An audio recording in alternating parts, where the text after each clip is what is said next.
Hello people, welcome back into this channel, and in this video I would like to show to you the way how to hide sheets that you no longer use or not oftenly use on your work. So here I already have my documents or spreadsheets open, and on my spreadsheets file here I have like a lot of sheets like finance table, sheets 2, sheets 3, and sheet 4. And the way to hide the sheet, for example, like do it sheet 2, and in this sheet 2 I like rarely use on my work, so I will like to hide it so that the tab of the sheets here will be like shorter, so will be easier for me to find out the sheets that I want.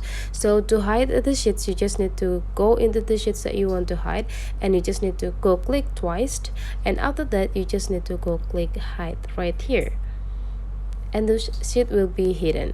So there will be only 3 tabs of sheets in my documents. So that's the way how to hide the sheets on our spreadsheets by mobile phone.